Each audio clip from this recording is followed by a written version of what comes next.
ಯಾವ ರೀತಿ ಹೀಗಾಗಿ ಈಗಲೂ ಕೂಡ ಹೇಳ್ತದೆ ಕುಡಿಯ ನೀರಿಗೆ ಉತ್ತಮ ಆಗ್ತದೆ. ಕುಡಿಯ ನೀರಿಗೆ ರಿವರ್ಸ್ ನಾವು ಕೊಟ್ಟಾಗ್ತದೆ. ಕುಡಿಯ ನೀರಿಗೆ ಏನು ಬೇಕು ನೀರು ಅದನ್ನು ಇಟ್ಕೊಂಡು ಮುಂದಿನ ನಾವು ಎಲ್ಲ ಕೆನಾಲ್ಗೆ ನೀರು ಕೊಡುವಂಥದ್ದು ಅದನ್ನು ಕೂಡ ಮಾಡಬೇಕಾಗ್ತದೆ. ಯಾಕಂದ್ರೆ ಪ್ರತಿ ವರ್ಷ ನಾವು ಆಲ್ಮಟ್ಟಿ ಡ್ಯಾಮ್ ಜೂನ್ 15 ಲೆಕ್ಕಾಚಾರ ಕೊಡ್ತೀವಿ.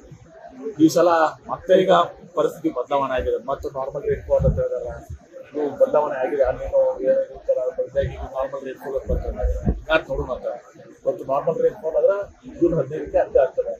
ಒಂದು ವೇಳೆ ಏನಾದರೂ ಅದು ಅಲ್ಲಿನೋ ಎಫೆಕ್ಟ್ ಇವತ್ತು ಸಹ ಅಲ್ಲಿನೋ ಯಾವುದೋ ಎಫೆಕ್ಟ್ ಏನಾದರೂ ಮುಂದುವರೆದ್ರೆ ನಾವು ಆಗಸ್ಟ್ವರೆಗೂ ನಾವು ಕುಡಿ ನೀರು ಪ್ರಾಬ್ಲಮ್ ಇದೆ. ಕೃಷಿಗಿಂತ ಕುಡಿ ನೀರು ಕುಡಿ ನೀರಿನ ಇದು ಮಾಡಿದ್ಮೇಲೆ ಕೃಷಿಗೆ ಮಾತು ಬರುತ್ತೆ. ತಾಲೂಕಿನ ಪರಿಹಾರ ಇದೆಲ್ಲ ನೀರೇ ಇಲ್ಲ ಸಮಸ್ಯೆ ಅವ್ರ ಸಮಸ್ಯೆ ವಿಶ್ವದವಾಗಿ ಅಲ್ಲಿ ಮುಖ್ಯಮಂತ್ರಿಗಳ ಮೇಲೆ ಪತ್ರ ಬರೆದಿದ್ದಾರೆ ಮಹಾರಾಷ್ಟ್ರ ಇದಕ್ಕೆ. ಯಾಕಂದ್ರೆ ಅಲ್ಲಿ ಮೊದಲು ಏನಾಗ್ತಿತ್ತು ಶೋಲಾಪುರ್ಗೆ ಬಿಟ್ಟಿದ್ರು. ಈ ಸೋಲಾಪುರ್ಗೆ ಅದು ಸಪರೇಟ್ ಪೈಪ್ ಲೈನ್ ಮಾಡ್ಕೊಂಡು ಸ್ಕೀಮ್ ಮಾಡ್ಕೊಳ್ಳೋದ್ರಿಂದ ಯಾವ ಪ್ರಮಾಣದಲ್ಲಿ ಭೀಮಾ ನದಿ ನೀರು ಬರುತ್ತೋ ಅಷ್ಟು ಬಿಡುಗಡೆ ಪತ್ರಿಕಾಗೋಷ್ಠಿಯಲ್ಲಿ ಕೂಡ ಕೇಳಿದ್ದೀವಿ, ಆ ಸಭೆಯಲ್ಲಿ ಕೂಡ ಕೇಳಿದ್ದೀವಿ. ಹೀಗಾಗಿ ಮತ್ತೊಮ್ಮೆ ಮುಖ್ಯಮಂತ್ರಿಗಳಿಗೆ ನಾವು ವಿನಂತಿ ಮಾಡ್ಕೊಳ್ತೀವಿ. ನಾವು ಅಲ್ಲಿ ಸ್ಥಳೀಯ ಶಾಸಕರು ಆಮೇಲೆ ಕಟ್ಟಕೊಂಡವರು ಆ ಕಡೆ ಆಲಂಗಳದೆಲ್ಲರೂ ಅವರೆಲ್ಲರೂ ಕೂಡ ಅಭಿಯಾನ ಮಾಡ್ತೀವಿ. ಎಲ್ಲರೂ ಕೂಡ ನಾವು ಅದು ಮಾಡಿ ಮುಖ್ಯಮಂತ್ರಿಗಳಿಗೆ ಮಹಾರಾಷ್ಟ್ರ ಸರ್ಕಾರ ನಾಯಿ ದಾಳಿಗಳು ವಿಜಯಪುರದಲ್ಲಿ ಪಾಲಿಕೆ ಅಧಿಕಾರಿಗಳು ಏನ್ ಮಾಡ್ತಾರೆ ಸರ್? ಕಡದಾಗ ಒಂದಿನ ಕ್ರಮ ಕೈಗೊಳ್ತಾರೆ. ಅದಕ್ಕೆ ನಾನೀಗ ನಿನ್ನೆನೂ ಕೂಡ ಜಿಲ್ಲಾಧಿಕಾರಿಗಳು ಕೂಡ ಮಾಡಿದ್ದಾರೆ. ಇವತ್ತು ನಾವು ಅದಕ್ಕೆ ಒಂದು ಶಾಶ್ವತವಾದಂಥ ಅವ್ರಿಗೆ ಒಂದು ಲಸಿಕೆ ಕೊಡುವಂಥದ್ದಾಗಬೇಕು. ಇನ್ನೊಂದು ಎರಡನೇದು ನಮ್ಮ ಕೆಪಾಸಿಟಿ ಭಾಳ ಕಡಿಮೆ ಇದೆ. ಅದನ್ನು ಕೂಡ ಯಾವ ರೀತಿ ಮಾಡಬೇಕು ಜಿಲ್ಲಾಧಿಕಾರಿಗಳ ಚರ್ಚೆ ಮಾಡಿದ್ದೇವೆ. ಆ ಸಮಸ್ಯೆಯನ್ನು ಬಗೆಹರಿಸಬೇಕು. ಸರ್, ಈಗ ಒಂದು ಕಾನೂನು ಹೋರಾಟ ಮಾಡ್ತಾ ಇರೋದ್ರಿಂದ ಕಾರ್ಯಾಚರಣೆ ಹಿನ್ನಡೆ ಆಗ್ತದೆ.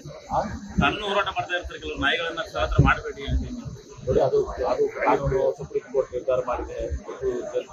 ಅದನ್ನು ಕೂಡ ಅಷ್ಟೇ ಪ್ರಮುಖತೆ. ಅದನ್ನು ಮನುಷ್ಯರ ಒಂದು ಇದನ್ನು ಕೂಡ ಇದೆ. ನಾಯಿಗಳಿಗೆ ನಾವೇನು ಕೂಡ ಇದು ಮಾಡಬೇಕಂತಲ್ಲ, ಅವ್ರಿಗೆ ಅವ್ರಿಗೆ ಲಸಿಕೆ ಕೊಟ್ಟು ನಾವೇನು ಆಮೇಲೆ ಅವ್ರು ಔಷಧಿ ಕೊಡುವಂಥದ್ದು, ಆಮೇಲೆ ಎರಡನೇದು ಅವ್ರು ನೋಯ್ದು ಆ ನಾಯಿಗಳು ಬೇರೆ ಕಡೆ ಒಂದು ನಾಯಿ ಸ್ಥಳಾಂತರ ಮಾಡಿಸ್ತೀವಿ. ಎಲ್ಲವನ್ನು ಕೂಡ ಮಾಡಬೇಕಾಗ್ತದೆ. ಇವತ್ತು ನಾವೇನು ಯಾವ ನಾಯಿಗಳನ್ನ ಕೊಡ್ತೀವಿ ಅಂತ ಹೇಳಿಲ್ಲ.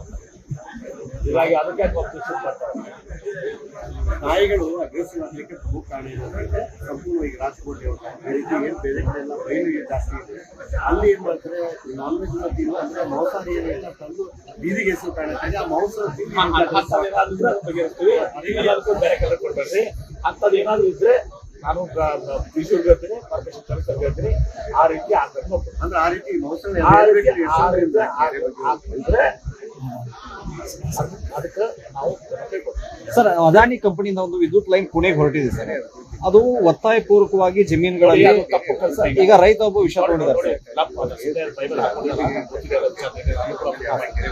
ಕೇಂದ್ರ ಸರ್ಕಾರ ನಮ್ಮ ರಾಜ್ಯ ಸರ್ಕಾರಕ್ಕೆ ಸಂಬಂಧಿಸಿದ ಕೇಂದ್ರ ಸರ್ಕಾರಕ್ಕೆ ಎಲ್ಲರೂ ಒಪ್ಪಿದ್ದಾರೆ. 15 ಮಾತ್ರ ಉಳಿದಿದ್ದಾವೆ. ಡಿ ಸಿ ಅವ್ರಿಗೊಂದು ಡಿಟೇಲ್ ಸ್ಟೇಟ್ಮೆಂಟ್ ಅಂತ ಹೇಳಿ ನೀವು ಕೇಳ್ಕೊಂಡಿರೋದು ಒಂದು ಬಾಜು ಇದು ಎಲ್ಲರೂ ಒಪ್ಕೊಂಡು 95% ಗಾಡಿ ತಗೊಂಡಿದ್ದಾರೆ. ಇವ್ರು ಕೆಲವು ಜನ ಇವತ್ತು ದಿವಸ ಈಗ ಅಂತ್ಯಕ್ಕೆ ಬಂದವಲ್ಲ ಈ ರೀತಿ ಇವತ್ತು ದಿವಸ ಇದು ಬ್ಲಾಕ್ ಮೇಲ್ ತಪ್ಪು ನಡೆದಿದೆ. ಜಾಸ್ತಿ ಬೇಕು ಅಂತ ಕೋಟಿ ಕೇಳ್ತಾರೆ. ಅದಕ್ಕೆ ಅರ್ಥ ಇದೆಯಾ? ಡಿ ಸಿ ಅವರು ಎಲ್ಲರೂ ಬೇರೆ ಕೊಟ್ಟಿದ್ದಾರೆ, ಇವರು ಕೂಡ ಮಾಡ್ತಾ ಇದ್ದಾರೆ. ಅದು ಆಕ್ಟ್ ಇದೆ. ಅದು ಕೇಂದ್ರ ಸರ್ಕಾರ ಆಕ್ಟ್ ಪ್ರಕಾರ ಇದು ಮಾಡುವಂಥದ್ದು ಎಲ್ಲರೂ ಒಪ್ಪಿದ್ದಾರೆ.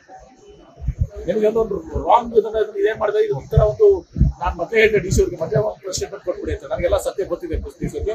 ಅದ್ರ ಜಿಲ್ಲಾಧಿಕಾರಿಗಳ ಕಡೆ ನೀವು ಕೇಳಿದ್ರೆ ಅವರೆಲ್ಲ ಕೊಡ್ತಾರೆ. ರೈತ ಏನು ಇದು ಮಾಡ್ತಾರಲ್ಲ, ಈಗ ಇದು ಬಂದ್ ಆಗ್ಬೇಕಿದೆ. ಈ ಬ್ಲಾಕ್ ಮೇಲ್ ತಂತ್ರ, ಈ ನಾಟಕ ಇವೆಲ್ಲ ಕೂಡ ಬಂದ್ ಆಗ್ಬೇಕು. ಮೈಮೇಲೆ ಹಾಕೊಳ್ಳಿ ಸರ್. ಈಗ